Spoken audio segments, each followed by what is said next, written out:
नमस्कार, बहुत बहुत स्वागत और अभिनंदन आप सभी का द डिबेट में। मैं ब्रजेश मिश्रा हूं। कोरोना वायरस बहुत ही घातक और ख़तरनाक तरीके से पूरी दुनिया को अपनी गिरफ्त में ले चुका है। इस वक्त जब मैं आपके साथ डिबेट कर रहा हूं, दुनिया के 188 देश कोरोना वायरस से बहुत बुरी तरह से पीड़ित, संक्रमित, परेशान और तबाही की तरफ बढ़ रहे हैं। सर्वाधिक तबाही अमेरिका और ब्राज़ील के बाद अब भारत में हुई है और आपको जानकर आश्चर्य होगा और आप परेशान भी हो सकते हैं कि भारत में कोरोना वायरस पॉजिटिव मरीजों की संख्या 10 लाख पार कर चुकी है। आपको याद होगा कि अप्रैल महीने में मेरे साथ डिबेट में वरिष्ठ चिकित्सकों ने का एक पैनल ने आशंका जताई थी कि जुलाई महीने में 10 लाख पार कर जाएगा। अभी जुलाई पूरा भी नहीं हुआ है और अभी आधा जुलाई ही बीता है कि हालात लगातार बिगड़ते जा रहे हैं। आप अंदाज़ा नहीं लगा सकते कि अगस्त खत्म होते होते भारत में संक्रमित मरीजों की संख्या कितनी अधिक हो सकती है और ये भी आशंका जताई जा रही है कि हम अमेरिका के करीब पहुंच सकते हैं, जहां 32 लाख से ज़्यादा केसेस अब तक आइडेंटिफाइड हो चुके हैं। ये बात बहुत परेशान करती है कि भारत में मरने वालों की संख्या 25,000 पार कर गई है। ये 25,000 कोई आंकड़ा नहीं है। ये 25,000 जो लोग मारे गए हैं, इनमें से कोई किसी का बेटा है, कोई किसी का पति है, किसी की पत्नी है, किसी की माँ है, किसी का पिता है, किसी का रिश्तेदार है, किसी का बहुत ही खास दोस्त है। कोरोना वायरस ने भारतीयों की ज़िंदगी बहुत बदल दी है और यकीन मानिए कि इस वायरस का अब तक कोई इलाज दुनिया की किसी भी कंपनी के पास, किसी भी देश के पास नहीं है। 1.5 लाख अमरीकी अब तक मारे जा चुके हैं। जो अमरीकी एक नागरिक मारे जाने पर हाय तौबा मचाते हों, वहाँ 1.5 लाख अमरीकी मार दिए गए। तो आप अंदाज़ा लगाइए कि इतने बड़े मुल्क के पास, इतने ताकतवर मुल्क के पास अगर इसका कोई इलाज नहीं है तो भारत जैसे 133 करोड़ आबादी वाले मुल्क का क्या हाल होगा। अगर हमने सतर्कता नहीं बरती, अगर हमने सावधानी नहीं बरती, हमारी सरकारों ने कठोर नियंत्रण नहीं किया, एक सख्त पॉलिसी नहीं बनाई, तो यकीन मानिए कि स्थितियां बहुत गड़बड़ होंगी। मैं जो आपकी स्क्रीन में ये जो ग्राफ दिखा रहा हूँ, ये भारत का कोरोना ग्राफ है जो जॉन्स हॉपकिंस यूनिवर्सिटी अमेरिका ने तैयार किया है। पहला ग्राफ जो आप देख रहे हैं जिसमें ढेर सारे डॉट्स बने हुए हैं, ये कन्फर्म्ड केसेस का ग्राफ है और देखिए कैसा ये ग्राफ वर्टिकली भारत में बढ़ रहा है। दूसरा ये ग्राफ जो आप देख रहे हैं, ये डेली मिलने वाले केसेस का है। ये जनवरी से लेकर अब तक का ग्राफ है, बताता है कि कोरोना वायरस कितने खतरनाक तरीके से भारत में बहुत तेजी से विस्तार ले रहा है। बहनों भाइयों, कोरोना सामान्य सर्दी खांसी का बुखार का नहीं है, ना ही कोई ऐसा वायरस है। दुनिया में आज तक कोई भी वायरस इस कदर तबाही नहीं ला पाया जो कुछ ये वायरस लेकर आ रहा है। सामान्य सर्दी खांसी फ्लू का वायरस इतनी जानें नहीं लेता जितनी ये ले चुका है। आपको पता है कि दुनिया में 6 लाख लोग अब तक मारे जा चुके हैं। अगर हम सबसे बड़ी आबादी का मुल्क हैं तो हमें निश्चित तौर पर बहुत चिंता करनी चाहिए और विशेष तौर पर उत्तर प्रदेश सबसे सर्वाधिक पॉपुलेशन वाला स्टेट है और जिस प्रकार से उत्तर प्रदेश में संक्रमण के मामले बढ़े हैं, ये बहुत हैरान करते हैं, बहुत परेशान करते हैं।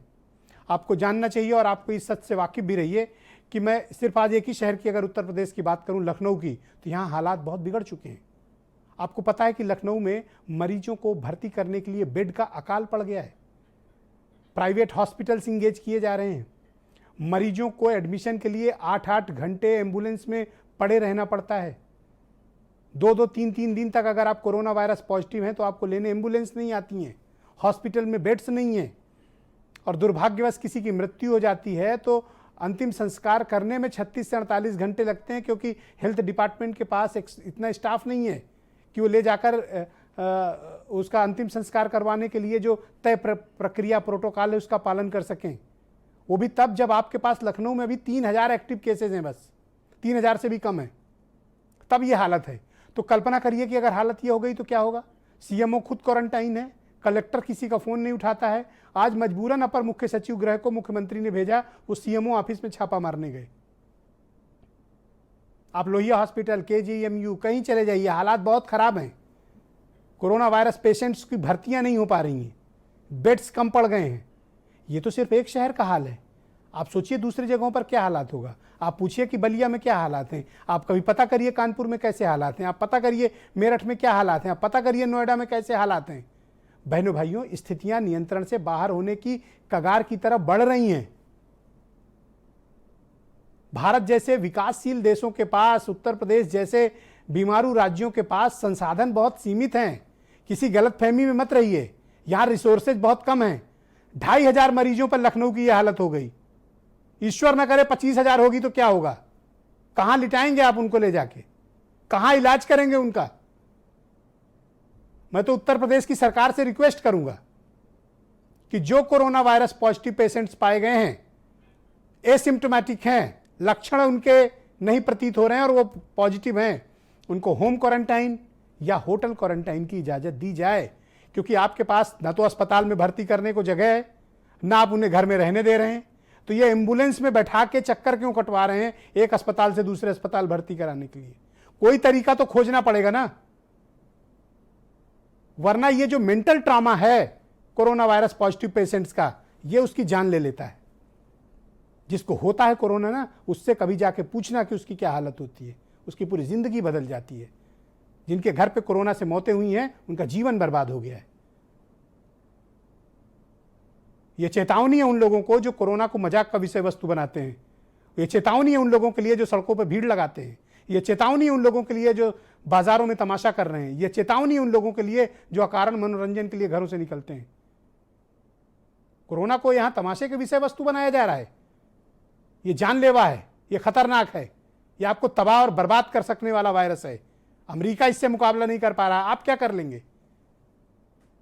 ना तो मैं आपको डरा रहा हूं, ना धमका रहा हूं, मैं बस आपको चेतावनी दे रहा हूं कि स्थितियां और ज्यादा खराब हों, इसके पहले सावधान हो जाइए। आज की डिबेट में मैंने बहुत कुछ खास लोगों को आमंत्रित किया है। मैं चाहता हूं मैं पहले उनका परिचय करा दूं, फिर इस डिबेट को आगे बढ़ाऊंगा। मेरे साथ आज के कार्यक्रम में इस वक्त मनोज मिश्रा जी मौजूद हैं, भारतीय जनता पार्टी के प्रवक्ता हैं। सुरेंद्र राजपूत जी मेरे साथ मौजूद हैं, कांग्रेस से हैं। डॉक्टर वेद प्रकाश जी हैं, KGMU के वरिष्ठ चिकित्सक हैं। पद्मश्री M वली साहब हैं, सर गंगाराम हॉस्पिटल से मेरे साथ। और विवेक साइलस समाजवादी पार्टी के स्पोक्स पर्सन हैं, थोड़ी देर में मुझे ज्वाइन करेंगे। और वीरेंद्र सिंह जी हमारे स्टेट हेड। बहुत बहुत स्वागत और बहुत धन्यवाद आप सभी का इस कार्यक्रम में। मनोज मिश्रा जी, मैं कार्यक्रम की शुरुआत आपसे चाहता हूं। जिस प्रकार से ये वायरस लगातार लखनऊ में, उत्तर प्रदेश के हर शहरों में बहुत तेजी से फैल रहा है, हमारे पास संसाधन सीमित है और हम अत्यधिक परेशानी में घिरते जा रहे हैं। सरकार इसको लेकर कोई ठोस नीति क्यों नहीं बना रही? देखिए ब्रजेश जी, सरकार लगातार प्रयास कर रही है और आप देख भी रहे हैं। आप लखनऊ में, इसलिए आप बेहतर देख सकते हैं। जिस दिन कोरोना का पहला केस देश में आया था, उस समय देश में एक भी PPE किट नहीं बनती थी, एक भी वेंटिलेटर नहीं बनता था, मास्क नहीं बनता था, सैनिटाइजर नहीं बनता था। लेकिन जब 2-3 महीने जो लगा लॉकडाउन, उस दौरान भारत ने अपने को तैयार किया और तैयार हुआ। उत्तर प्रदेश के बारे में ये बात कहनी है कि उत्तर प्रदेश में इस समय 1.5 लाख कोरोना बेड उपलब्ध हैं। ये हो सकता है कि लखनऊ में समस्या हुई हो, लेकिन बहुत से कानपुर की मैं विशेषकर जानता हूं, मेरे 4-5 मित्र कोरोना पॉजिटिव हुए हैं कानपुर में, उनको अस्पताल में आराम से जगह मिली है और वो लगभग 1-2 लोग डिस्चार्ज भी हो गए, 1-2 लोग डिस्चार्ज हो गए। डॉक्टर साहब, आप सौभाग्यशाली हैं कि आपके कहने पे पेशेंट्स भर्ती हो गए। मैं आपको लखनऊ का अनुभव बताऊं, 18-18, 20-20 घंटे की वेटिंग चल रही है बेड के लिए लखनऊ में। नहीं, ये देखिए, ये बात सही हो सकती है। आपकी रिपोर्ट को चैलेंज नहीं कर रहा हूं, मैं ये कह रहा हूं कि इस आपदा के लिए आपने खुद बताया अपनी रिपोर्ट में, आपने अभी बोला है जो कि जब अमेरिका जैसा विकसित देश सामना करने के तैयार नहीं था, तो भारत तो उसके सापेक्ष विकासशील देश है। तो भाई, आपकी 1.5 लाख बेड, कौन सी बेड तैयार कराई है आपने कि यहाँ राजधानी लखनऊ में लोगों को नहीं मिल रहा है? आज पता है आपको, एडिशनल चीफ सेक्रेटरी होम को मुख्यमंत्री ने चीफ मेडिकल ऑफिसर CMO के दफ्तर में छापा मारने भेजा था कि जाओ चेक करो क्या प्रॉब्लम है। तो ये सजगता है मुख्यमंत्री जी की, और वो देख रहे हैं कि जहां पर भी ढिलाई होगी उसको बख्शा नहीं जाएगा। आप ये देखिए कि देश के 75 जिलों में वेंटिलेटर पहुंच गए, ट्रूनेट मशीन पहुंच गई, और जो भी संसाधन है वो विकसित कर रहे हैं। तो एक काम करो ना, एक चीज और देखो, जो डिबेट के प्रारंभ में कि उनकी सुरक्षा, जो एक्सपर्ट्स हैं उन्होंने भी ये बात कही, डॉक्टर मनोज मिश्रा जी, कि आप अगर जो एसिम्प्टोमेटिक लोग हैं, जिनको लक्षण नहीं और कोरोना वायरस पॉजिटिव पाए गए, आप उनको होम क्वारंटाइन दीजिए, होटल क्वारंटाइन दे दीजिए, होटलों का रेट तय कर दीजिए। अगर उनको कुछ शर्तों के साथ आप दे दीजिए कि आप ये प्रक्रिया का पालन करेंगे, ये स्टैंडर्ड प्रोटोकॉल है, इसका पालन करेंगे। भाई, आपके पास बेड है नहीं, आप एम्बुलेंस में बैठा के लखनऊ में घुमा रहे हो इधर से उधर मरीज। आप मेंटल ट्रॉमा सोचो ना। हम लोग पॉलिटिक्स से बाहर आए और उस मरीज के जरा मेंटल स्टेटस सोचो क्या होगा। नहीं, देखिए ब्रजेश जी, ये बिल्कुल सही बात है, और अगर मीडिया ना हो तो विषय संज्ञान में ही नहीं आए। ये आप लोगों को धन्यवाद दिया जाना चाहिए कि जो विषय सरकार के संज्ञान में नहीं आते वो आप लोग लाते हैं। तो जी। आप एक बड़े कोरोना वॉरियर हैं। जी। आपका ही रोल है इस समाज को जागृत करने का। और आपने जिस तरह अपनी बातें कही जी। कि लोगों को समझाया, लोगों को चेतावनी दी, वो वास्तव में वही चीज है कि अपना उत्सव धर्मी देश है, भारत देश उत्सव धर्मी देश है। और यहाँ क्वारंटाइन जैसी चीजें थोड़ी सी कठिन है। यहाँ बात बात पे तो त्योहार होते हैं, नहीं, मेले मैं लगते हैं, आपके जरिए तो उस सरकार तक ये मानसिकता बात के पहुंचाना विरुद्ध चाहता हूं कि जब नंबर ऑफ केसेस बढ़ रहे हैं, एसिम्टोमेटिक जो केसेस मिल रहे हैं डॉक्टर मनोज मिश्रा जी, उसमें 80% एसिम्टोमेटिक मिल रहे हैं जिनमें लक्षण नहीं है। जी जी आप उनको होम जी, क्वारंटाइन जी, करो जी। भाई, आप उनको होटल क्वारंटाइन कर दो। चलो आपके डॉक्टर वहां जाएं और उनका मुआयना कर लें। जी जी जी। आप बेड नहीं दे पा रहे हो, देखिए, कोई बात नहीं। ये लखनऊ का केस हो सकता है, मुझे अभी पता नहीं है पक्का, लेकिन मैं ये कह सकता हूं कि सरकार लगातार कोशिश कर रही है। ओके। और जो साधन विहीन था कोरोना के संदर्भ में, वो साधन विकसित किए गए इस दौरान, और All बड़े right. पैमाने पर विकसित किए गए। आप right. अगर उत्तर प्रदेश की तुलना ब्राजील से करें, इंडोनेशिया से करें, पाकिस्तान से करें, तो वो एक देश के बराबर है लगभग। और उस हिसाब से मैं कहता हूं, मैं उत्तर प्रदेश किसी से में तुलना मरीजों नहीं की करता। संख्या कम है, मौतों हम की अपनी संख्या तुलना कम है अपने से और करते बेहतर हैं। व्यवस्था है। हम अपनी तुलना अपने से करते हैं। आप हमारे उत्तर प्रदेश के जी। बहनों भाइयों को, नागरिकों को अच्छी स्वास्थ्य सुविधा दीजिए, उनको कोरोना से बचाइए। अगर किसी को कोरोना हुआ है उसका ट्रीटमेंट करिए। हम किसी से तुलना नहीं कर रहे हैं। अगर लखनऊ का कलेक्टर गलती करे उसके खिलाफ कार्रवाई करो। लखनऊ का सीएमओ खुद क्वारंटाइन है और नाटक कर रहा है, लोगों को फोन नहीं उठाता, एडमिट नहीं करा रहा, एक्शन लो। आपके तो एडिशनल चीफ सेक्रेटरी होम गए थे, क्यों नहीं कार्रवाई की उसके खिलाफ? जी है। तो अभी आप इंतजार करिए, परिणाम थोड़ा आने में देरी लगेगी, लेकिन माननीय मुख्यमंत्री जी इस बात पे खुद सतर्क है। ओके, सुरेंद्र और आप राजपूत खुद जी देख को रहे मैं हो उत्तर आमंत्रित प्रदेश करता में हूं, आपके मित्र हैं। जी। 11 जो टीम 11 है रोज समीक्षा करती है, रोज प्रतिदिन समीक्षा करती है और ये देखती है कि कहां पर डॉक्टर गड़बड़ी। साहब, आप बहुत ही विद्वान व्यक्ति हैं और एशिया के सबसे बड़े कॉलेज के प्रोफेसर हैं। मैं आपका बड़ा सम्मान करता हूं। ये प्रतीक्षा का वक्त नहीं है, ये एक्शन का वक्त है। और ये टीम 11 कोई क्रिकेट मैच नहीं, ये कोरोना है। It's not a cricket match. जी हाँ, जी हाँ। ये क्रिकेट मैच नहीं है, इसको कृपया मतलब बहुत गंभीरता से लिया जाना चाहिए। मैं आपके मित्र सुरेंद्र राजपूत जी को आमंत्रित करता हूं। सुरेंद्र जी, लखनऊ के हालात देखिए कि यहां पर लोगों को ना तो बेड्स अवेलेबल हो पा रहे हैं लखनऊ में, आइसोलेशन का हालत आपको बेहतर पता है, भर्ती प्रक्रिया की स्थितियां पता है, दुर्भाग्यवश किसी की कोरोना से मृत्यु हो जाए उसके हालात क्या है कि 36 घंटे तक अंतिम संस्कार की प्रक्रिया नहीं हो पा रही है। आखिर इस तरह के हालात लखनऊ में बने कैसे? कौन लोग इसके लिए जिम्मेदार हैं?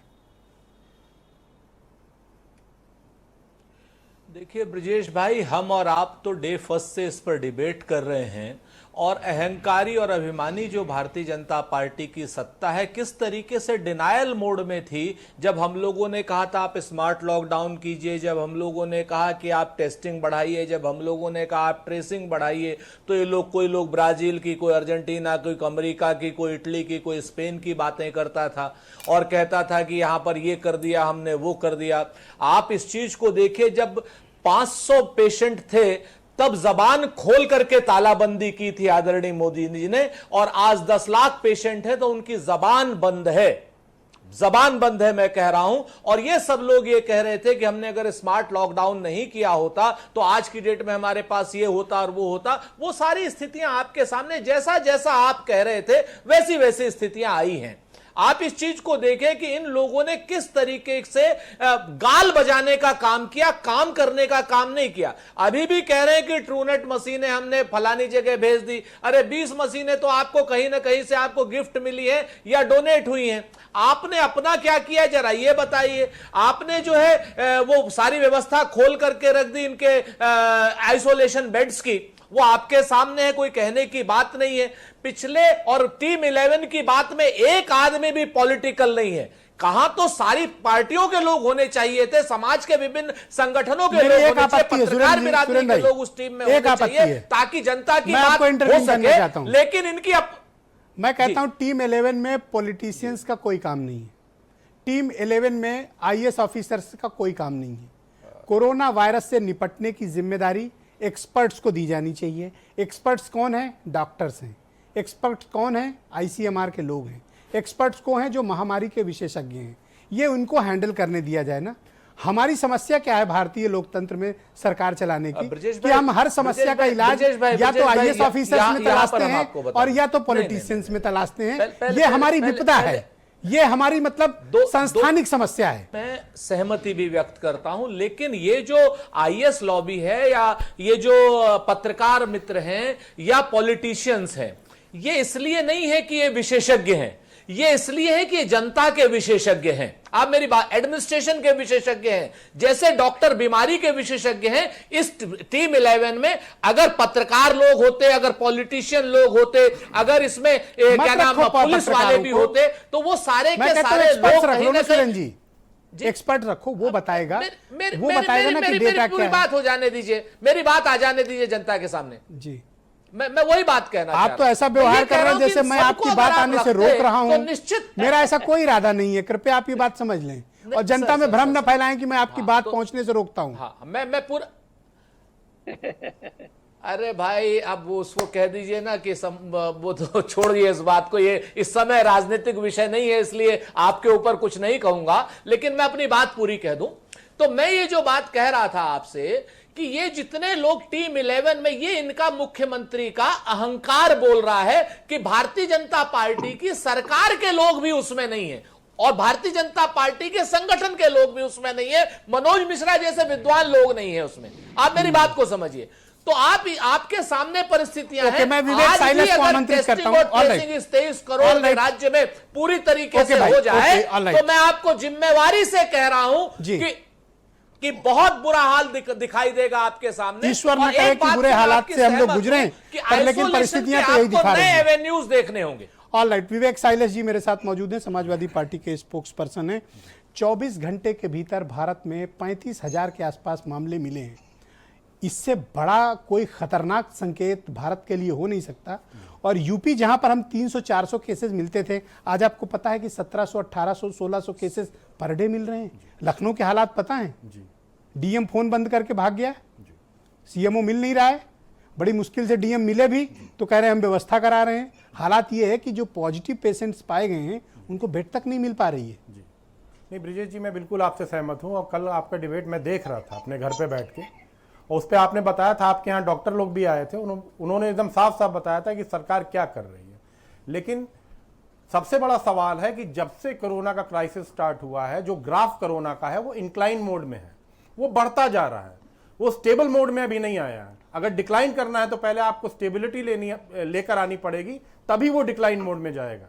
ये बहुत खतरनाक सिचुएशन है। पहली बात तो इसमें राजनीति नहीं होनी चाहिए, इसके लिए कड़े कदम सरकार को उठाने पड़ेंगे। अगर सरकार कड़े कदम नहीं उठाती है तो बड़े दुख के साथ कहना पड़ा है कि ये भयावह महामारी है, ये बढ़ती चली जा रही है। 35,000 केस आज हैं, हो सकता है कल 50,000 हो जाए, हो सकता है किसी दिन 1 लाख हो जाए, भगवान ना करे। लेकिन इस तरह की सिचुएशन जो है वो बहुत सीरियस है और सरकार को इस पे बहुत कड़ाई से संज्ञान लेना पड़ेगा। आपकी बात से मैं और सहमत हूं कि एक्सपर्ट्स रखने पड़ेंगे। यहां पर आईएएस और नेता डॉक्टरों का मैं खुद कह रहा हूं विवेक भाई, मैं तो ये बात स्वयं कह रहा हूं, मैं आपकी बात हर समस्या का इलाज हम मंत्री और आईएएस अफसरों की तरफ क्यों देखते हैं? बस यही तो बात है। अगर हमें हार्ट की प्रॉब्लम है, बीमारी है, तो हम कार्डियोलॉजिस्ट के पास जाएंगे ना जी, कि कलेक्टर के पास जाएंगे कि चलो हमारा ऑपरेशन कर दो। ब्रजेश भाई, दिक्कत तो यही है कि भारतीय जनता पार्टी के नेता और अधिकारी, खासतौर से आईएएस, ये स्वयं डॉक्टर बने हुए हैं। कल मैं आपका कार्यक्रम देख रहा था, उसमें डॉक्टर लोग जो आए हुए थे केजीएमयू को, उन्होंने बताया था कि किस तरह से पीपीई किट की आज आए हुए हैं, उनको बिठाया हुआ है हमने। दुर्दशा जो है पीपीई किट की, मास्क की, और जो क्वारंटीन सेंटर में आपने खुद दिखाया था अपने चैनल पे, किस तरह से वहां खराब व्यवस्था है, खाना नहीं है, पानी नहीं है, शौचालय नहीं है, वहां लोगों की क्या दुर्दशा है। इसकी जिम्मेदारी कहीं ना कहीं सरकार को लेनी पड़ेगी। मैं डॉक्टर वेद प्रकाश जी को आमंत्रित करता हूं, बहुत ही जाने माने चिकित्सक हैं और कोरोना के मामले पे ये ऐसे व्यक्ति हैं जो फरवरी से एक्टिव हैं और जहां जहां भी कोरोना की आपदाएं आई, चाहे आगरा हो या मेरठ, सरकार ने इनको विशेष तौर पर भेजा और इन्होंने बड़े प्रयास किए कोरोना के बचाव को लेकर। आज ये मुख्यमंत्री जी को इन्होंने एक रिपोर्ट भी सौंपी जिसमें इन्होंने बताया कि कैसे रोका जा सकता है कोरोना के बढ़ते हुए संक्रमण को। वो रिपोर्ट मुख्यमंत्री कार्यालय ने जारी भी की, जो डॉक्टर वेद प्रकाश ने दी। तो एक तो मैं इनको धन्यवाद देना चाहता हूं कि ये सतत प्रयासरत हैं और लगातार लगे हुए हैं, बिना थके लगे हुए हैं, तो इसके लिए इनका धन्यवाद, हम सबकी तरफ से आभार भी। अब मैं आपसे जानना चाहता हूं डॉक्टर वेद प्रकाश की हालात बिगड़ते क्यों जा रहे हैं? देखिए ब्रजेश जी, बहुत ही आप सजगता से रख रहे हैं। मैं लगातार देख रहा हूँ आपकी डिबेट बहुत पसंद की जाती है। ये प्रोग्राम सब लोग देखते हैं, मैंने देखा है। तो इसमें मैं आपके माध्यम से मैं ये बताना चाहता हूँ कि जो इस समय का मौसम है, उस मौसम में जो बदलाव आया है वो बारिश की वजह से जो नमी का बढ़ना है, उस नमी बढ़ने से जो सांस से जो बाहर निकल रहा है, जिसकी हम लोग पहले कहते थे कि छींकने से और खांसने से जो ड्रॉपलेट्स बाहर निकलती हैं, वो ड्रॉपलेट के जो साइज़ है वो बड़ा है, 5 माइक्रोन से बड़ा साइज़ है। लेकिन जब ह्यूमिडिटी बढ़ गई है हवा में और सांस के द्वारा जो निकल रहे हैं माइक्रो ड्रॉपलेट्स, वो 5 माइक्रोन से कम के हैं, माने वो ज़्यादा मात्रा में निकल भी रहा है। और ख़ास बात ये है कि इसमें बातचीत में निकल रहा है और सांस लेने में निकल रहे हैं बाहर, तो ये एक कैरियर का काम कर रहा है। और जब ये ऐसे एनवायरनमेंट में है जहाँ पे कि ह्यूमिडिटी है, तो ये ज़्यादा देर तक उसमें ठहर रहा है, ज़्यादा देर तक सर्वाइव कर रहा है, तो ये एक एयरबॉर्न की स्थिति बन रही है। तो हमें करना क्या चाहिए डॉक्टर वेद प्रकाश? कि जो स्थितियां हैं, देखिए ब्रजेश जी, बहुत बचाव की बातें आपने रखी हैं, सब जानते हैं हम लोग। एक तो जो 2 गज की दूरी और मास्क है जरूरी, ये जो स्लोगन है साइंटिफिकली प्रूवन है, इसको बहुत अच्छे से रिलीजियस तरीके से हमारी जनता को लागू करना चाहिए। इसके अतिरिक्त जो हैंड हाइजीन, रेस्पिरेटरी हाइजीन के मेजर्स है, वो सब जानते हैं। ऑलराइट, 3-4 प्रॉब्लम्स आ रही हैं जनता की तरफ से। जनता की तरफ से प्रॉब्लम्स क्या है कि लखनऊ में इसके अलावा लखनऊ के कुछ लोगों की प्रॉब्लम है, मैं आपके सामने रखना चाहता हूं, आप जवाब दीजिए कि उसका कारण क्या है। पहली चीज कि मरीजों को बेड नहीं मिल पा रही, जो कोरोना वायरस के पेशेंट्स हैं। एम्बुलेंस में उनको 8-8 घंटे अस्पतालों के चक्कर क्यों लगवाए जा रहे हैं, दूसरी समस्या। तीसरा, सैंपलिंग में 48 घंटे का बैकलॉग चल रहा है, क्यों चल रहा है जब आपके पास इतनी उन्नत टेक्नोलॉजी की आपके पास लेबोरेटरी है। तो चौथा सवाल, दुर्भाग्यवश जिनकी मृत्यु हुई है उनके अंतिम संस्कार में 36 से 48 घंटे क्यों लग रहे हैं?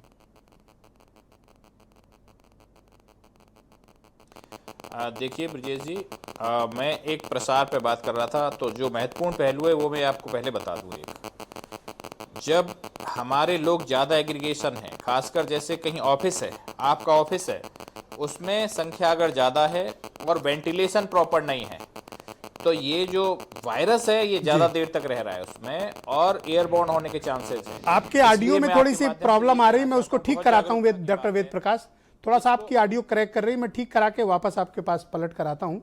मेरे साथ पद्मश्री डॉक्टर एम वली साहब, हम सबके बड़े प्रिय हैं, सर गंगाराम हॉस्पिटल नई दिल्ली से जुड़े हैं, और ये ऐसे एक शानदार चिकित्सक हैं जिन्होंने कोरोना के क्षेत्र में अद्भुत काम किया है। अत्यंत मेहनती, प्रकांड विद्वान, बहुत जानकार, और कोरोना के मामले पर इनकी जानकारी का हम सब नमन करते हैं और इनका अभिनंदन करते हैं। ये बहुत फाइटर आदमी है और मैं इनसे बहुत प्रेम करता हूं, क्योंकि मैं फरवरी से इस मामले पर डिबेट करता आ रहा हूं, तो मैं भी इनकी शागिर्दी कर सकता हूं थोड़ा डॉक्टरी में। बहुत शुक्रिया आपका, बहुत धन्यवाद पद्मश्री एम वली साहब। तो आपने देखा होगा कि इन दिनों 35 हजार केसेस मिलते जा रहे हैं। सब तो आपसे सीख रहे हैं। 35 हजार केसेस मिल जा रहे हैं वली साहब, बहुत डर लगता है। सुरेंद्र राजपूत भले न डरे, लेकिन हम लोग डर रहे हैं।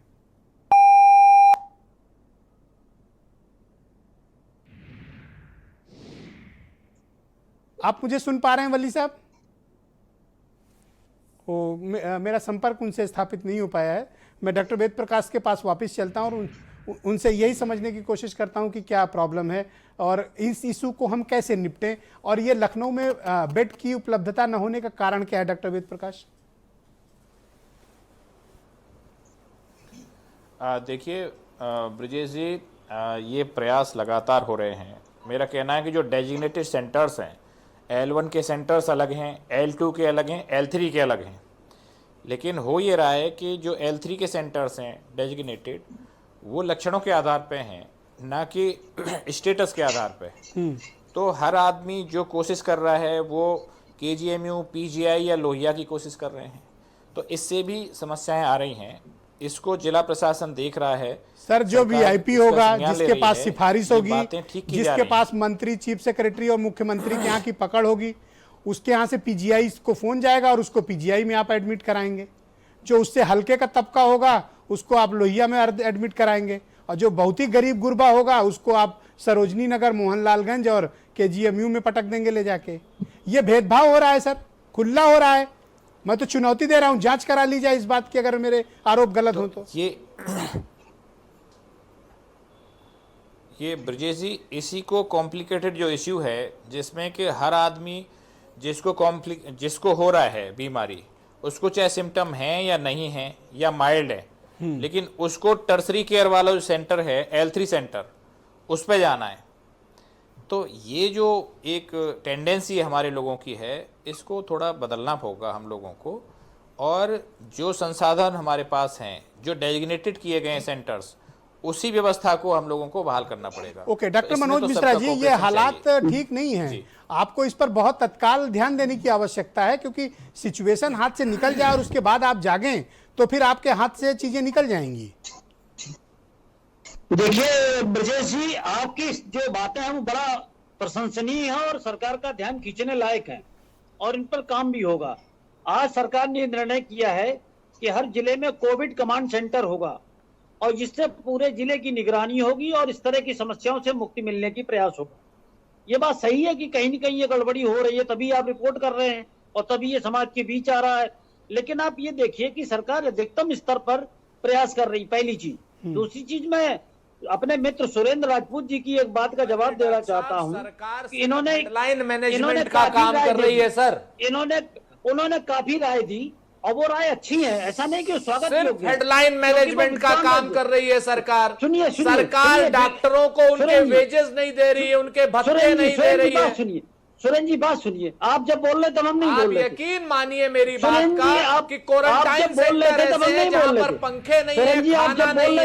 एक एक करके बोलेंगे तो दोनों लोग अपनी बात रख पाएंगे। सुरेंद्र जी से आप अनुरोध करिए कि सुरेंद्र जी से अनुरोध कर लिया मैंने, आपके मित्र हैं, आपकी मित्रता के कारण मैं भी अनुरोध कर ले रहा हूं। जी बोले, आप बोले। तो मैं ये कह रहा हूं कि सुरेंद्र जी की राय बहुत अच्छी है और सरकार तक पहुंचनी चाहिए, पहुंचेंगी भी। लेकिन ये राय वो महाराष्ट्र में भी दे दें, ये राय वो राजस्थान में भी दे दें, जहां से राहुल गांधी जी सांसद है, केरल वहां भी दे दें, जहां जहां कांग्रेस की सरकारें हैं। अच्छा, अभी तारीफ करके अचानक से कांटे चुभाने की बात है। राय केवल भाजपा सरकार आप सुरेंद्र राजपूत की तारीफ करके कांटा चुभो क्यों रहे हो? कि पूरे देश की 1/3 हिस्सा कोविड पेशेंट केवल मुझे कहना पड़ेगा कि केरल का काम बहुत अच्छा चल रहा है डॉक्टर साहब। आप मुंबई में ऑलरेडी धारावी मॉडल की WHO तारीफ कर चुका है, राजस्थान मॉडल की पूरी दुनिया ने तारीफ की है। आप समझिए मेरी बात, एक एक करके केरल मॉडल की दुनिया ने तारीफ की, धारावी मॉडल की WHO ने तारीफ की। स्वागत करना चाहिए। धारावी मॉडल की पूरी WHO ने तारीफ की। ब्रजेश जी से धारावी मॉडल आप WHO ने तारीफ की है महाराष्ट्र के धारावी मॉडल की। आप बात सुनिए, संख्या की दृष्टि से नहीं, ओके बहनों भाइयों रुक जाइए, देखिए झगड़ा मत करो, मैं निवेदन कर रहा हूँ। सुनो सुनो पूछिए, डॉक्टर वली से पूछिए, ब्रजेश जी से पूछिए। अरे ब्रजेश जी कोई एक्सपर्ट नहीं है भैया, सुरेंद्र जी काहे लिए मेरे बंदूक लगा रहे हो? मॉडल के बारे में WHO तारीफ कर रहा है, लेकिन आप लोगों का मॉडल एक है कि सिर्फ झूठ का मॉडल है। ओके वीरेंद्र जी आ गए, एक सेकंड रुक जाओ भाई, रुक जाओ। अरे मेरे दोस्तों रुक जाओ, देखो विवेक साइलेंस से थोड़ा सीखो ना, साइलेंस है वो, साइलेंस जी साइलेंस है, देखो उनसे सीखना चाहिए हमें। और वीरेंद्र जी भी आ गए हैं। कहा ना कि धारावी मॉडल की प्रशंसा तो पूरी दुनिया कर रही है। सुरेंद्र भाई रुक जाओ, 2 मिनट रुक जाओ तसल्ली। और अगर आज आप मुख्यमंत्री होंगे योगी आदित्यनाथ की okay alright, thank you. Okay भाई बीरेन जी, क्या हालात हैं लखनऊ में कि यहाँ तो स्थितियां बड़ी बिगड़ती जा रही हैं, स्थिति काबू में क्यों नहीं आ रही लखनऊ में, क्या प्रॉब्लम है बीरेन जी? देखिए, कोरोना का संकट बहुत भारी हो चला है और सरकार के जो दावे पूरे प्रदेश में है उसकी बानगी अगर लखनऊ में आप देखेंगे तो 2000 से करीब 2200 के बीच यहाँ मरीज हैं और बेड की बड़ी भारी समस्या लखनऊ में खड़ी हुई है। अभी हज हाउस में जिन 1000 लोगों को क्वारंटीन किया गया था वहाँ पर सफाई की व्यवस्था नहीं थी, खाने की व्यवस्था नहीं थी, डॉक्टर नहीं थे, जिसके चलते मारपीट की नौबत आई, पुलिस बुलानी पड़ी और 2 दिन तक हंगामा हुआ। लखनऊ में CMO ना किसी का फ़ोन उठाते ना DM, डीएम अभिषेक प्रकाश कहते हैं कि मेरे पास 500 आईएएस अफसरों को मैसेज पड़ा है, किस किस के मरीज को देखूं। मुख्यमंत्री तक ये बात पहुंची है, मुख्यमंत्री बेहद नाराज हैं लखनऊ के जिला प्रशासन से, और उन्होंने आज अवनीश अवस्थी को भेजा था कि वो पूरे मामले की जानकारी करें। कल अवनीश अवस्थी ने लखनऊ के प्रशासन के साथ बैठक की, सारी जानकारी ली, आज छापा मारा सीएमओ कार्यालय में। तो एक शासन के बहुत बड़े अधिकारी को अब मोर्चा संभालने के लिए लखनऊ में निकलना पड़ा। तो आप ये समझ लीजिए, कल ये 4 थाना क्षेत्रों में कर्फ्यू लगा रहे हैं, आसियाना में, इंदिरा नगर में, गाजीपुर में, सरोजनी नगर में, 14 दिन का संपूर्ण लॉकडाउन। तो वीरेंद्र जी ये बताओ कि ये लखनऊ में बताया जा रहा था कि ऑल इज वेल, अचानक से ये लखनऊ में क्या हो गया?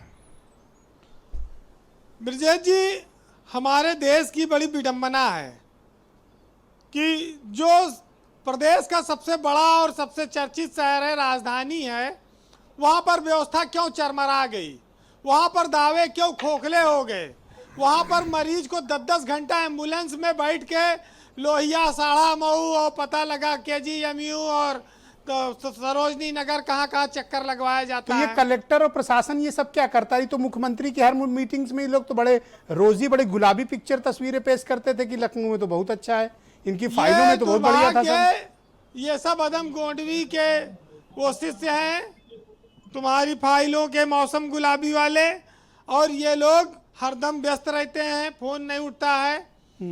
लखनऊ जो 25-30 लाख की आबादी का शहर है, वहाँ पर ये 5000 बेड की बात करते थे। अब 5000 बेड कहाँ से है, जब 2000 में बेड नहीं मिल रहा है लोगों को, तो ये 3000 बेड ये कहाँ टेंट हाउस से लाएंगे, कहाँ से लाएंगे, कैसे करेंगे? अरे टेंट हाउस वाला बेड थोड़ी ना होता, वो तो चारपाई होती है, उसमें चद्दर डाल देने से कोई बेड नहीं बन जाती। अब समस्या उसका तो प्रॉपर मेडिकल आपको अरेंजमेंट्स करने पड़ते हैं। ब्रजेश जी, हमारे समाज की बड़ी स्थिति विचित्र है कि जिसके पास भूख है उसके पास खाने के लिए भोजन नहीं है, और जिसके पास खाने के लिए भोजन है उसको भूख नहीं है। ये व्यवस्था क्यों है? जिसके आंखों में नींद है उसके पास अच्छा बिस्तर नहीं है, और जिसके पास अच्छा बिस्तर है उसकी आंखों में नींद नहीं है। ये क्यों है? और ये चीजों को लोगों को देखना पड़ेगा। बात हम अमेरिका, इटली, जापान सबकी करते हैं। अमेरिका में जनता शोर मचा रही, हम मर रहे हैं और सरकार इलाज दे। इटली में भी लोग कह रहे हैं हम मर जाएंगे।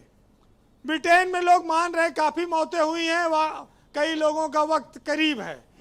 लेकिन भारत में सिर्फ एक शोर मच रहा है कि फीस स्कूल का जल्दी जमा कराओ, चाहे मरो चाहे जियो। समझो आप? और ये बीजेपी जो है, ये बीजेपी उसी तरह की है ब्रजेश जी, जैसे जो लड़कियां खूब क्रीम पाउडर गोरा होने के लिए लगाती हैं, और जब लड़का काला पैदा हो जाता है तब कहती है बाप पे चला गया है। तो सारा आरोप विपक्ष पे लगा दो। जब ये सत्ता में नहीं थे तो ये बहुत बड़े बड़े दावे करते थे। लखनऊ में इनके 6 मंत्री हैं ब्रजेश जी। अगर ये एक को अस्पताल का दौरा किए हो, आज आर.के. धीमान जो केजीएमसी के नए निदेशक बीसी बने हैं, वो लिम्ब सेंटर को जा रहे हैं बनाने, कोविड हॉस्पिटल, 300 बेड वहां देने जा रहे हैं। मैं यही नहीं समझ पा रहा हूं कि एक आदमी पीजीआई का डायरेक्टर है, वही आदमी केजीएमसी का डायरेक्टर है। ये क्या तो तमाशा हो रहा है भाई? मुख्यमंत्री योगी आदित्यनाथ 7:30 बजे से डीएम, सीएमओ, कमिश्नर के साथ आज इसी कोविड पर मीटिंग कर रहे हैं, वीडियो कॉन्फ्रेंसिंग कर रहे हैं पूरे प्रदेश से। क्या रिजल्ट आएगा? लेकिन ये एक अच्छी बात है, उन्होंने लखनऊ की मीडिया की आवाज सुनी। उन्होंने अवनीश अवस्थी को लगाया, अमित मोहन प्रसाद को लगाया जी। और ये कलाई खुली है, कार्रवाई होगी। जैसे मनोज जी कह रहे हैं कि रिजल्ट आएगा, हमको भी उम्मीद है कि इसमें कुछ बड़ी कार्रवाई होगी निश्चित। नहीं, बहुत कठोर कार्रवाई होनी चाहिए, खासतौर पर ये झूठे अफसरों के खिलाफ दंडात्मक कार्रवाई हो। ब्रजेश जी, कार्रवाई के साथ और इनकी एसीआर में मेंशन किया जाना चाहिए कि इनको कहीं कभी कोई महत्वपूर्ण पद न दिया जाए जीवन भर। ब्रजेश जी, कार्रवाई के साथ शंका इनाम की भी है। अच्छा। अभिषेक प्रकाश को कानपुर का भी डीएम बना सकते हैं। अभी तो आप अच्छी बात कह रहे थे और अभी आप मायूस कर रहे हो। नहीं, दोनों बातें हम तो बताते हैं, लोग समझें। ये तो चिंता में पड़ गए मनोज मिश्रा जी, तो कानपुर में रहते हैं नहीं, मनोज मिश्रा जी की पार्टी का नारा है कि कोरोना खत्म नहीं हुआ, घर से बाहर उतना ही निकलो जितना चुनाव जीतने के बाद नेता निकलते हैं। हाँ, तो जितना तो कंक्लूड करें तो मैं वली साहब के पास चलूं, तो काफी देर से प्रतीक्षारत हैं। वीडियो लिंक हमारा टूट गया था, उनसे आप जुड़ गए हैं। ब्रजेश जी, दुनिया को इस बात का एहसास है मैं हूँ। जी कि इस देश में, इस दुनिया में नहीं, चाहे मैं हूँ। जितनी बड़ी बीमारी आ जाए, लेकिन सबसे बड़ी बीमारी गरीबी है, जिसकी कोई सिफारिश नहीं है, जिसको कोई जानने वाला नहीं है। गरीब मरता है, ना उसके पास पैसा है, ना अस्पताल मिल पाता है, ना इलाज मिल पाता है। हमारे डॉक्टर वेद प्रकाश बैठे हैं, आज इनका एक ट्वीट मुख्यमंत्री कार्यालय ने किया है, बहुत खुश होंगे। सरकारी डॉक्टर हैं, इनकी सलाह को मुख्यमंत्री ने अपने हैंडल से ट्वीट किया। अच्छी बात है, उन्होंने कहा मास्क लगाएं, सैनिटाइजर का इस्तेमाल करें, 2 गज की दूरी रखें, यही जीवन बचा सकता है और यही बचाएगा भी। लेकिन डॉक्टर साहब भी जानते हैं और हम आप भी जानते हैं कि कोरोना होगा सबको, चाहे आज हो चाहे काल। अभी कैसी बात कर रहे हो वीरेंद्र जी, कोई इतना भी मत बचेगा डरवाओ। नहीं। तो चलिए 4 लाइन कहूंगा ब्रजेश जी, 4 लाइन कहूंगा नहीं नहीं, जल्दी कह दो, अब तो डर लग कि रहा है। दवाओं ने बीमार अरे किया। आप दुर्वासा ये बात मत कह रहे हो बनो कि भाई, सबको वीरेंद्र बददुआ भाई। दे रहे हो कि सबको हो जाएगा? बोलो जी, कंप्लीट करें। जो निकल रहे हैं वो बच नहीं सकते। ये बद्दुआ नहीं, ये दुर्वासा का वो है। नहीं, हम ये लोग ये सरकार को दुर्वासा का श्राप है। ओके, अब आप इस पे बैटिंग मत करिए सुरेंद्र भाई। हाँ बीरेंद्र जी, अपना कंप्लीट करिए। देखिए ब्रजेश जी, सरकार कोई भी हो ईमानदारी से कोशिश करती है, कर रही है, इसमें कोई शक नहीं। मुख्यमंत्री के स्तर से कोशिश ईमानदारी की है। जी अगर आज ये अखिलेश की सरकार होती तो वो भी इतनी ईमानदारी से ही कोशिश करते, या मायावती होती या कांग्रेस होती कोई, क्योंकि ये प्रदेश के 25 करोड़ लोगों के जीवन का सवाल है।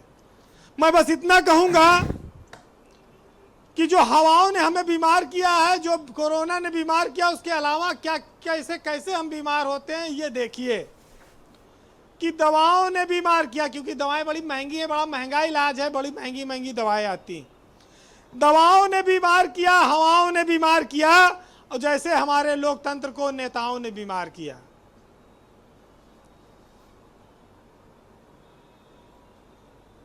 जी जी, thank you so much Birendra ji, बहुत बहुत शुक्रिया आपका, बहुत बहुत धन्यवाद। मैं पद्मश्री डॉक्टर एम वली साहब की तरफ रुख करूंगा। हमारा वीडियो लिंक उनसे स्थापित हो गया है। वली साहब, आपका बहुत शुक्रिया, बहुत आभार, बहुत अभिनंदन। लेकिन स्थितियां बिगड़ती जा रही हैं सर, क्या करना चाहिए? जी थैंक यू। हाँ, स्थिति बहुत भयावह है, इसको बहुत सीरियसली लेना पड़ेगा। देखिए, मैं आपको बता दूं, इसमें ये WHO ने समझाने में बहुत बड़ी गलती की है, और ये बात 2 टूक में कह रहा हूँ, इसमें कोई लगी लुतरी बात नहीं है। बहुत सारे डॉक्टरों ने, 239 डॉक्टरों ने WHO पे प्रेशर बनाया और WHO को ये बात कहने पे मजबूर किया कि ये हवा से फैल सक रहा है, हवा से फैलता है, हवा से फैल सक रहा है। WHO ने इतना ज़्यादा इसको लोगों के दिमागों में भर दिया था कि केवल छूने से, सांस जाने से फैलता है।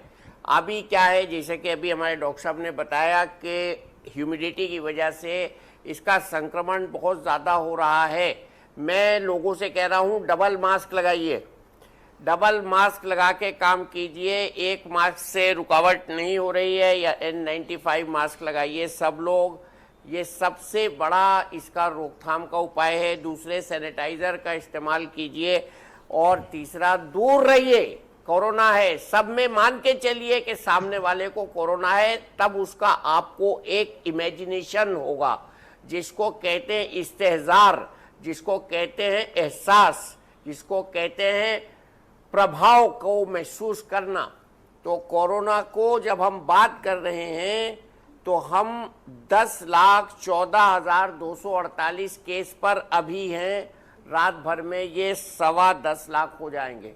सुबह आप 10,30,000 देखेंगे। ये जिस तेजी से हो रहा है, आप जैसे कर्मठ जर्नलिस्ट ब्रजेश जी, ये मैं आपको कह रहा हूँ कि आपकी जो पीड़ा है वो यूपी के हर एक नागरिक की पीड़ा होनी चाहिए। नंबर 1, वो यूपी के हर एडमिनिस्ट्रेटर की पीड़ा होनी चाहिए। वो यूपी के हर पॉलिटिशियन की पीड़ा होनी चाहिए। वासुदैव कुटुंबकम के हिसाब से सबको एकजुट होकर इससे लड़ना है, घर में रहना है। ये घर में जो हम नहीं रह रहे हैं, लापरवाही कर रहे हैं, बाहर निकल रहे हैं, मास्क का प्रयोग नहीं कर रहे हैं, बेजरूरत बाहर जा रहे हैं, एक दूसरे से खूब मिलना मिलाना चल रहा सवाल है है। डॉक्टर तो मैं देख रहा हूँ एक सवाल हाथ छुड़ाने की आदत बन गई थी, अब वो हाथ मिलाने लगे हैं। जी जी, ये जो आप जी, एक जी, मास्क पहन रहे हैं, अगर N95 नहीं है किसी के पास, तो ये जो सिंगल मास्क आप पहने हुए हैं, ये मास्क कारगर है या नहीं है? दो सिंगल मास्क कारगर नहीं है। मैंने अपने यहाँ एक कोड लगाया है DM, मेरा स्टाफ कहता है DM मैंने कोड बनाया अपने यहाँ में। DM का मतलब डबल मास्क, मतलब एक दो ही मास्क लगाइए। मतलब जो जनरल डबल मास्क है उसको दो मास्क अगर एक साथ आपके लगाए पास जाए। N95 अब 8 से 12 रुपए का मिल रहा है। जी हाँ, या मास्क के ऊपर ढाटा बांधिए, फेस कवर लगाइए, बहुत जरूरी है। ये आप मान के चलिए कि पैरानॉइड हो जाइए, पागलपन की हद तक इस बात को मान लीजिए कि हवा से कोरोना वायरस हमारे शरीर में आ सकता है। मतलब तभी सिंगल रुक मास्क पाएंगे। कारगर बिहार नहीं की है। हालत भी इतनी आर खराब यू है श्योर डॉक्टर जो साहब? आपने यूपी की सिंगल मुझे मास्क समाचार कारगर सुनाए। नहीं है? आप श्योर हैं इस बात मैं से? नहीं समझता, मैं बिल्कुल इसकी परिभाषा है, सुनिए। ब्रजेश जी, ये बिल्कुल अभी तक नहीं बताता कोई कि ये वाला मास्क जो है ये बाहर के संक्रमण को अंदर आने से रोकता है, अंदर के संक्रमण को बाहर जाने से नहीं रोक पाता है। अंदर के संक्रमण को बाहर जाकर रोकने के लिए N95 मास्क की आवश्यकता है। इसमें बिल्कुल कंजूसी मत करिए, नहीं है तो आप मेरी बात पे वो मत करिए कुछ टिप्पणी टीका। आप ये वाला मास्क डबल करिए या इसके ऊपर प्रधानमंत्री जी वाला ढाटा बांधिए। बहुत जरूरी है नाक को अपने बंद रखना, सील करके रखना। यहीं से एंट्री हो रही है, ये वायरस नाक में चिपक रहा है, नाक से ब्रेन में जा रहा है। अब लोगों को ब्रेन के सिम्टम भी हो रहे हैं, गले में जा रहा है, फिर लंग्स में जा रहा है। डायबिटीज के मरीज डायबिटीज कंट्रोल नहीं कर रहे हैं, ब्लड प्रेशर के मरीज ब्लड प्रेशर नहीं कंट्रोल कर My रहे हैं। God. बच्चे बाहर जाकर बूढ़ों के पास Dangerous घरों में आ situation. रहे हैं, बूढ़ों को संक्रमण बगैर मिले हो रहा है। ये बहुत भयावह सिचुएशन है। बिहार की भी सिचुएशन बहुत भयावह है। यूपी बिहार दोनों इस समय जूझ रहे हैं बाढ़ से, खतरे से, बारिश से, कोरोना से, भूखमरी से। और इसमें हमारा एडमिनिस्ट्रेशन के साथ हमारा भी फर्ज है कि हम घर से बाहर नहीं निकले, विदाउट लॉकडाउन में बैठे रहें। नहीं निकलिए। 3 हफ्ते की बात है, मैं आपसे वादा करता हूं, अगर आपने 3 हफ्ते सब्र कर लिया और घर से बाहर नहीं निकले तो ग्राफ जैसे दिल्ली का नीचे आया है, केरला का नीचे आया है, कर्नाटका का नीचे आया है, धारावी का नीचे आया है, WHO कल लखनऊ को भी सराहेगी, आपका नाम भी लेगी, WHO लेगी आपका नाम। 3 हफ्ते सब्र कर। आमीन आमीन आमीन। सुरेंद्र राजपूत जी, देखिए आपने डॉक्टर साहब की बात सुनी, एक असमंजस इन्होंने क्लियर किया, ये सिंगल मास्क कारगर नहीं है। आपको कम से कम डबल मास्क लगाना पड़ेगा, ढाठा बांधना पड़ेगा, अगर आप कोशिश करें कि N95 ही केवल कारगर है। ये बहुत बड़ी बात है। देखिए डॉक्टर साहब चूंकि इस फील्ड के माहिर इंसान हैं तो इनकी बात पर कोई भी टीका टिप्पणी करने का कोई मतलब नहीं होता है। मैं बहुत स्पष्ट रूप से कहूं, जो माहिर इंसान है उनकी बात मानी जानी चाहिए। यहां पर बड़ी अलग कॉन्फ्लिक्टिंग रिपोर्ट्स हैं। आप इस चीज को देखिए, हम यहां पर बहस करने आए हैं। अगर आपको एक्सपर्ट पैनल की बात न मानने का है, एक्सपर्ट पैनल पर तो हम लोग टीका टिप्पणी कर ही नहीं सकते। राजनीतिक लोग हैं, एक लाइन में कहेंगे एक्सपर्ट पैनल की बात मानिए, और इसके साथ साथ हम सरकार से निवेदन करेंगे और सरकार को सलाह देंगे कि सरकार अपने अहंकार से दूर हटे। जिस तरीके से डॉक्टर मनोज मिश्रा ने अभी कहा कि महाराष्ट्र को सलाह दे दीजिए, हम उनको भी सलाह दे रहे हैं। और आप इस चीज को देखिए, अमिताभ बच्चन हो चाहे अनुपम खेर हो, ये तो किसी से नहीं मिले, इनसे ज्यादा तो सुरक्षा और सतर्कता किसी की नहीं, उनके यहां पर भी हो गया। तो फैक्ट ये है कि हमारा ये कहना है, इससे डरे नहीं, इसमें सतर्कता बरतें। और सरकार को जो काम करने हैं, सरकार की कमजोरियों की वजह से मध्य प्रदेश में भाजपा अपनी सरकार बनाने के लिए इस कोरोना संकट के लिए जिम्मेवार है। ट्रंप का जो नमस्ते ट्रंप अहमदाबाद में करने के लिए सरकार ने जो ढील दी है, ये भाजपा सरकार जिम्मेवार है। आता हूं मनोज 24 जी, आप ही के तारीख को पास इन्होंने भोपाल में सरकार बनाई और 24 तारीख की रात को इन्होंने लॉकडाउन किया। तो आप इस चीज को समझिए, ओके। ये इतने लालची लोगों की ये आरोप सरकार क्यों है। लग रहे हैं कि इसने कोरोना से लड़ने 130 में आप लोग करोड़ गंभीरता नहीं दिखा रहे हैं? देशवासियों को डॉक्टर मनोज आपने मिश्रा, go ahead। सरकार बनाने के चक्कर में खतरे में डाल दिया। ओके सुरेन जी आप जवाब ले लीजिए। Yes go ahead doctor Mishra, go देखिए, ahead। आपने सुरेन जी से एक प्रश्न किया था मेडिकल लाइन का, और सुरेन जी ने उत्तर दिया राजनीतिक। सुरेन जी सहित पूरी कांग्रेस, सपा और बसपा का एक काम है, जो मेरी इतनी देर डिबेट हुई, उससे मेरी समझ ये आया, जहां पर सत्ता पक्ष का रोल है वहां पर विपक्ष का भी कुछ सामाजिक जिम्मेदारी होनी चाहिए। क्या ये जागरूकता अभियान कांग्रेस नहीं कर सकती उत्तर प्रदेश में? अरे डॉक्टर साहब, आप क्या समाजवादी मुख्यमंत्री पार्टी बन जागरूकता जाइए अभियान और नहीं जो कर सकती? कहेंगे आपको समर्थन। बसपा जागरूकता अभियान नहीं कर सकती? केवल डॉक्टर साहब की बात मान लीजिए, आप भारतीय जनता पार्टी की सरकार की बात मत मानिए, आप सामाजिक जिम्मेदारी निभाइए। आप केवल राजनीतिक हमले करेंगे तो राजनीतिक हमलों से कोई चीज थोड़ी आप सुधरेगी। छोड़िए ना राजनीतिक आप खुद हमले, भी वही आप भूमिका कोरोना की निभाइए लड़ाई को और आप गंभीरता से लड़िए। भूमिका निभाएंगे, आप रूलिंग जागरूकता पार्टी का के हैं अभियान ना, चलाएंगे। आपसे अपेक्षा देखिए, है कि आप जनता को हिफाजत में रखेंगे, स्वस्थ रखेंगे और इस लड़ाई को गंभीरता से लड़ेंगे। आप सुरेंद्र बिल्कुल राजपूत के लड़ेंगे। हमले से विचलित क्यों हो रहे हैं? नहीं, हमले से विचलित नहीं हो रहे हम लोग। जब कांग्रेस और विपक्ष की समस्या यही है कि जब प्रवासियों की समस्या आई तो उन्होंने राजनीतिक स्टंट किए, जब कोरोना का संकट आया तब राजनीतिक स्टंट किए, जब देश में संकट आया तब राजनीतिक स्टंट किए। और दुर्भाग्य ये है यही ना, काम तो आप भी कर रहे हो ना। कह रहे हैं, एक सेकंड राजपूत जी, दुर्भाग्य मैं जवाब दे रहा हूँ। एक सेकंड राजपूत जी, योगी जी ने एक बात बताइए, एक बात बताइए डॉक्टर मनोज मिश्रा जी। भरोसा नहीं कर रही भाई कोरोना देश काल की चल जनता रहा इन है, पर भरोसा नहीं कर रही। एक सेकंड, कोरोना काल चल रहा है, बीजेपी के तो करोड़ों कार्यकर्ता है ना, आप तो रैलियां कर रहे हो, वर्चुअल रैलियां आयोजित हो रही हैं, जो आप देखिए, मशवरा विपक्ष को दे रहे हो, आपके लोग क्या कर रहे हैं? आपने आप तो 24/7 इलेक्शन मोड में रहते हो। ब्रजेश जी आप बेहतर हमसे जानते हैं, क्योंकि आप लखनऊ पे रह रहे हैं और पत्रकार भी हैं, वरिष्ठ पत्रकार भी। आप ये बताइए कि वर्चुअल रैली में भारतीय जनता पार्टी के संगठन ने लगातार कार्यकर्ताओं को प्रेरित किया है कि वो कोरोना संकट में देशवासियों के साथ खड़े हों, जनता के साथ खड़े हों, उनकी सुख सुविधाओं के साथ खड़े हों, उनके कष्ट के साथ खड़े हों। ये निश्चित तौर पे किया है। तो और इससे जमीन गवाह पर हैं खड़े हम लोग। दिखिए तो सिर्फ वर्चुअल क्यों नहीं, दिख खड़े रहे हैं? दिखे, कंप्यूटर पे नहीं दिखना प्रवासी है। भारतीयों का संकट आया था तब लाखों लोगों ने भोजन पैकेट बांटे थे, लाखों लोगों ने मास्क बांटे। ये सामाजिक कार्य जो है आप कोरोना के संगठन काल का के, काम में तो है, भारतीय जनता आप पार्टी अपनी ने सरकार की संगठन में काम उपलब्धियां किया। बताते हैं उन रैलियों में, आगे क्या करना है ये बताते हैं। अरे भाई साहब, राजनीति सिर्फ चुनाव के लिए नहीं होती ना, समाज के लिए होती है। मेरे लिए राष्ट्रहित सबसे ऊपर है, मेरे लिए मेरा देश सबसे ऊपर है, मेरे लिए मेरे देशवासी सबसे ऊपर है, हर पार्टी से ऊपर है, हर विचारधारा से ऊपर है। मेरा देश मेरे लिए जरूरी है। आज देश संकट में है मनोज जी, हमें देश हमें बुला रहा है, हमें पुकार रहा है, चाहे सत्ता पक्ष हो या विपक्ष हो, एक होकर हमें लड़ना है। ब्रजेश जी मेरा निवेदन है इनसे कि कांग्रेस अगर सामाजिक कार्य करेगी तो ज्यादा जनता के बीच स्थान बनेगा, बजाय राजनीतिक कार्य करने के।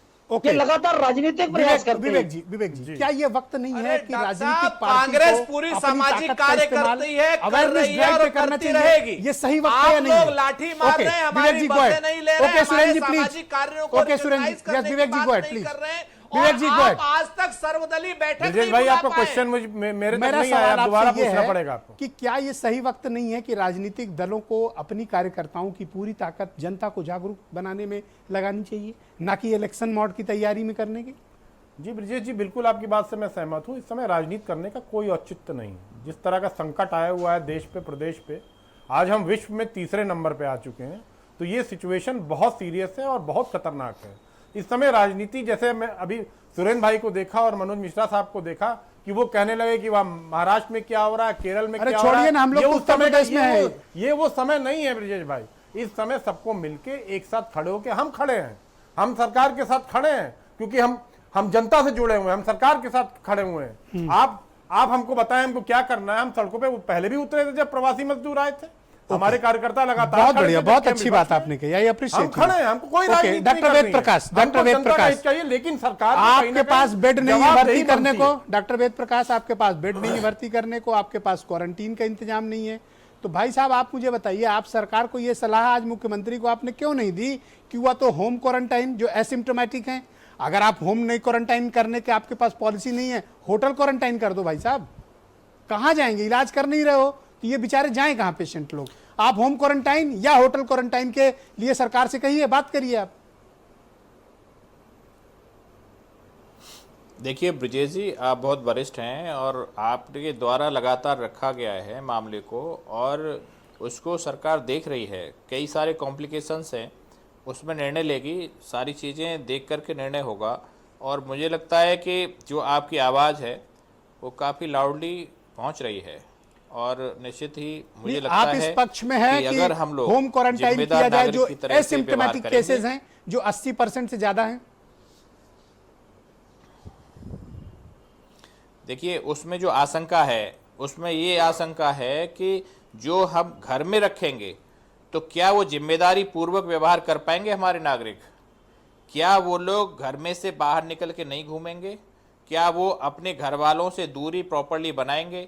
क्या उनके घर में जो कर्मचारी काम कर रहे हैं, जो नौकर हैं, क्या उनसे प्रॉपरली उसको ले पाएंगे? इन सभी मुद्दों पे एक विचार हो रहा है। क्या कोई ऐसी स्ट्रेटजी अगर बन सकेगी कि बेहतर मॉनिटरिंग के साथ अगर हो पाएगा तो मुझे लगता है डॉक्टर वली के पास चलता हूं मैं, आऊंगा सुरेंद्र जी आपके पास। आप लगातार रख रहे हैं, आपकी आवाज जरूर सुनी जा रही है मुझे लगता है। डॉक्टर वली, क्या ये एक बेहतर विकल्प है कि हम एसिम्प्टोमेटिक जो पेशेंट्स हैं कोरोना के, उनको होम क्वारंटाइन या होटल क्वारंटाइन में डालें, क्योंकि हमारे पास समुचित उसके इंतजामात नहीं है? हाँ, मैं इसमें एक इजाफा करूंगा। पहले मैं मास्क की कंट्रोवर्सी क्लियर कर दूं। देखिए अभी तक हम यही सुनते आए हैं, ये वाला जो मास्क है इसको हम सर्जिकल मास्क इसलिए कहते हैं कि ऑपरेशन के दौरान सर्जन के मुंह के नाक के बैक्टीरिया बाहर ना निकले। ये परिभाषा है इसकी सर्जिकल मास्क की।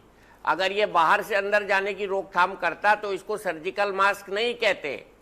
ये बाहर से अंदर जाने को जो रोकता है वो ये KN काशीनाथ KN95 है या K95 मास्क है और ये अब बहुत सस्ते मिल रहे हैं। और इसमें ये जो छेद वाला है, ये जो बटन लगा है, ये मत लीजिए। तो मास्क जो है प्रधानमंत्री जी के स्टाइल से या तो ढाटा बांधिए, यूपी में हम लोग कहते हैं ट्रिपल लेयर रुमाल बांधिए, या ट्रिपल लेयर मास्क के साथ N95 लगाइए। बैक्टीरिया को अंदर मत जाने दीजिए। जहां तक क्वारंटीन का सवाल है, आपका प्रश्न बिल्कुल वाजिब है। घर में 4 लोग अगर कोरोना पॉजिटिव है उनको एक कमरे में रख दीजिए। वो ना बूढ़े बुजुर्ग के पास जाएं ना वो बाहर जाएं। उनको वहां पे नर्सिंग केयर करिए, ऑक्सीजन कॉन्सेंट्रेटर भी दिलवा सकते हैं, उनको एक जगह रख सकते हैं। आपकी शागिर्दी में हम लोग भी थोड़ा बहुत सीख गए हैं कोरोना के बारे में। होटल किराए पे ले लेंगे। आपकी शागिर्दी में सीख लिया है, बड़े शहरों में हुआ है। नहीं, आइसोलेशन जो है उस मरीज का, डॉक्टर साहब बिल्कुल ठीक कह रहे हैं, अनुशासनात्मक डिसिप्लिन्ड आइसोलेशन होना चाहिए, नहीं तो वो बेकार है। वो आइसोलेशन होम क्वारंटीन के नाम को बदनाम करता है, वो इफेक्टिव नहीं है। बिल्कुल ठीक है, ये बात 100% ठीक है। तो हम होम क्वारंटीन में नहीं रखेंगे तो कहां जाएंगे ये लोग? बेड्स कहां हैं? आप भी ठीक कह रहे हैं। तो अब होटल वाले कहां तक देंगे? अब अभी एक हमारी फैमिली थी इलाहाबाद की, वो बच्चियां फंसी हुई थी दुबई में, उनको ताज पैलेस में रखा, 3000 रुपए लोग वो दे रहे हैं। अब यूपी का गरीब आदमी कहां से देगा 2-2,500 1,000 रुपए होटल के? तो ये व्यावसायिक जो है काम जो है, इसमें गरीब पिस कुछ रहा रास्ता है। सर सरकार को निकालना पड़ेगा और मुझे उम्मीद है कि उत्तर प्रदेश की सरकार इस बारे में कुछ पॉलिसी डिसीजंस जरूर लेगी और हालात बिगड़ने से पहले इसे संभाला जाएगा। उनको छांट के सील कर दो, अलग कर दो, मोहल्लों में टीन की चादरें लगा दो, उनको रख लो, उनको मत निकलने दो। नहीं तो बहुत बड़ा हम ज्वालामुखी पे बैठे हैं भाईजान, ब्रिजेश भाईजान, आप ज्वालामुखी पे हम बैठे हैं, कोई मदद नहीं करेगा। टीका वीका अभी दूर की कौड़ी है, ये हमको ही रुकना पड़ेगा, हमको आइसोलेट करना पड़ेगा। धन्यवाद। बहुत बहुत शुक्रिया आप सभी का, बहुत बहुत धन्यवाद इस कार्यक्रम को देखने के लिए। लिहाजा डॉक्टर वेद प्रकाश और डॉक्टर M वली ने जो कुछ भी आपको सलाहें दी हैं, कृपया उस पर गौर करिए और उसका पालन करिए। कोरोना से बचना और बचाना ये हम सबका कर्तव्य है। बहुत बहुत शुक्रिया, धन्यवाद, थैंक यू।